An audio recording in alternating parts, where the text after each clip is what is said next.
এর আগে একদিন ভিডিওতে তোমাদের বলেছিলাম যে সকালবেলা ঘুম থেকে উঠে যদি দেখি বৃষ্টি পড়ছে মনটা ভীষণ ভালো হয়ে যায়। ডেইলি রুটিন থেকে একটু অন্যরকম ভাবে কাটাবো ভেবে, তো আজকে সকালবেলা ঘুম থেকে উঠে যখন বৃষ্টি পড়ছে দেখলাম, তখন কিন্তু মনটা অনেক ভারী হয়ে গেছিল। আজকে সারা দিন প্রচুর কাজের চাপ রয়েছে। আজ আমাদের ঠাকুর সেবা, তো আজকে সোমবার আর কাল রোববার আমরা আমিষ খেয়েছি, সেই জন্য মন্দির ধোয়ার কাজটা আমি আজকে আর করিনি, একজনকে টাকা দিয়ে করিয়ে নিয়েছিলাম। তারপর দেখো ঘরে উনুনটা ধরিয়ে ঘরের বাসি কাজ সেরে স্নান সেরে আমি নিত্য পুজোটা দিয়ে নিচ্ছি, কারণ মা ওখানে ভোগ রান্না করবে আর আমি এদিকে পুজোর জোগাড় করব।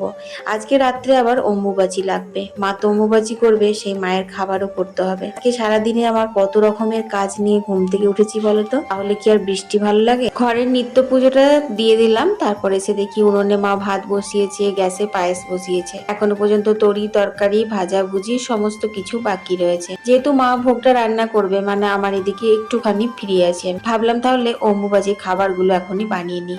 আজকে বানাবো অম্বুবাচি স্পেশাল আমবাড়া। অনেক আম ধরেছিল গাছে, কিন্তু সেরকম ভাবে কোনো রেসিপি বানাইনি। আজকে বানাবো। পাকা আমটা ভালো করে হাত দিয়ে চটকে শাঁসটার মধ্যে অল্প একটু সুজি, আটা, নুন, মিষ্টি আর গোটা কতক মৌরি দিয়ে মেখে নিলাম।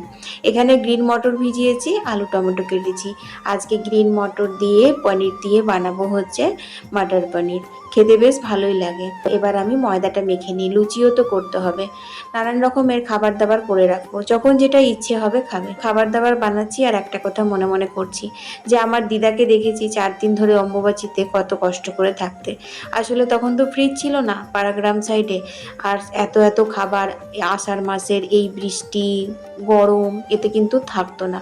নানান রকমের খাবার দাবারের আয়োজন করা হতো, কিন্তু হলে কি হবে, 1-2 দিনের মধ্যেই সব নষ্ট হয়ে যেত। শুকনো শুকনো চিড়ে মুড়ি রোজ রোজ খেতেও পারতো না বয়স্ক মানুষরা, তো খুব কষ্ট করে কাটাতো। এখন ফ্রিজটা হয়ে কিন্তু আমাদের অনেক সুবিধে হয়েছে। নানান রকমের খাবার দাবার করে ফ্রিজে রেখে দিলেই ব্যাস হয়ে গেল। তো দেখো ডুবো তেলে কিন্তু আমি ছোট ছোট করে আমবাড়াগুলো ভেজে তুলে নিচ্ছি।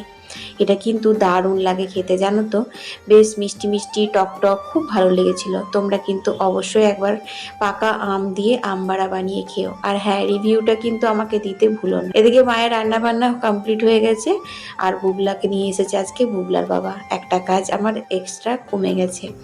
তো এখানে ঠাকুর দেখো ঘরে নিয়ে এসেছে, তারপর ঠাকুরের অন্নভোগ হলো। এবার ঠাকুরকে মন্দিরে নিয়ে যাওয়া হচ্ছে, রাত্রে শীতলটা মন্দিরেই হবে। বুবলা কিন্তু ভীষণ ভালোবাসে জানো বাড়িতে সব পুজো পাশা ওকেশনগুলো। আর আমাদের এই যে পুরোহিত মশাই, এও কিন্তু বুবলাকে খুব ভালোবাসে। সমর্পণ না এলে খাবো না বলে বসে থাকে। তো যাই হোক, এবার ভোগের থালা বের করে নিয়েছি, আর পুরোহিত মশাইকে আর বুবলাকে একসাথে খেতে দিয়ে দিয়েছি। বুবলার বাবার আগেই খাওয়া হয়ে গেছে, যেহেতু ওর 2টোর সময় ডিউটি রয়েছে। তারপর আমি আবারও রান্নাঘরে নিজের কাজ সারলাম। এখানে লুচি বানালাম, সুজি বানালাম, আর এই যে লাল করে নিরামিষ করে মটর পনির বানিয়েছি। তো সব থেকে প্রথমে তো আমার ছোট্ট গোপাল সোনা, মানে আমার বুবলার জন্য একটু সন্ধ্যাবেলায় সার্ভ করেছিলাম। এভাবেই কাটালাম আজকের দিনটা। গল্প এখনো অনেক বাকি, কাল আবার দেখা হচ্ছে। টাটা।